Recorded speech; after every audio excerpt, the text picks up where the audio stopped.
ஆண்டவராகிய இயேசு கிறிஸ்துவின் நாமத்தில் அன்பின் வாழ்த்துக்களை தெரிவித்துக் கொள்கிறேன். மத்தேயு 6ஆம் அதிகாரம் 24வது வசனத்துல ஆண்டவராகிய இயேசு கிறிஸ்து சொல்லுகிறார், 2 எஜமான்களுக்கு ஊழியம் செய்ய உங்களால் கூடாதுன்னு சொல்லுகிறார்.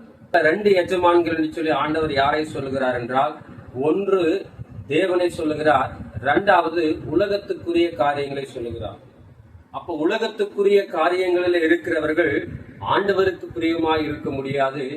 ஆண்டவருக்கு பிரியமாய் இருக்கிறவர்கள் உலகத்துக்குரிய காரியங்களில் பிரியமாய் இருக்க மாட்டார்கள். அப்ப அந்த உலகத்திற்குரிய காரியங்கள் எது என்று சொன்னால் 3 காரியங்களை வேதாகமம் சொல்லுகிறது. கண்களின் இச்சை, மாம்சத்தின் இச்சை, ஜீவனத்தின் பெருமை ஆகிய 3ம் உலகத்தினால் உண்டானவைகள் என்று கர்த்தருடைய வசனம் சொல்லுகிறது. அப்ப இன்றைக்கு நிறைய நேரங்களில உலகத்துல பணம், பதவி, மாம்சீகத்துக்குரிய தேவைகளை பூர்த்தி செய்யக்கூடிய இச்சையான காரியங்கள், பெருமை, இப்படிப்பட்ட காரியங்களில நாம் அதிகமாய் விரும்புகிறவர்கள் ஆண்டவருக்கு பிரியமாக நாம் இருக்க முடியாது.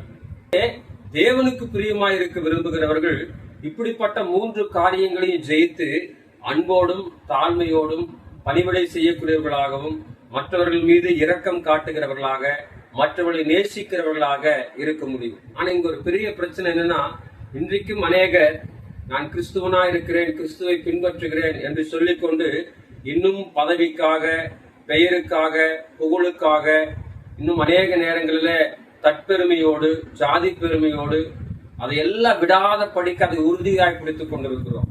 இப்படிப்பட்டவர்களை குறித்து வசனம் சொல்லுகிறது, அவர்கள் பொய்யர்களாய் இருக்கிறார்கள்.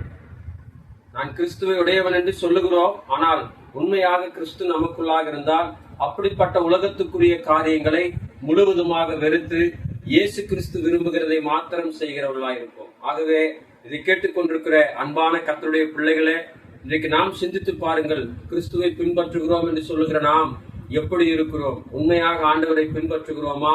அல்லது உலகத்தின் காரியங்களையும் இருதயத்தில் வைத்துவிட்டு நான் ஆண்டவரை பின்பற்றி கொண்டிருக்கிறேன் என்று சொல்லி வெளிவேஷம் போடுகிறவர்களாக, பொய் சொல்லுகிறவர்களாக காணப்படுகிறோமா?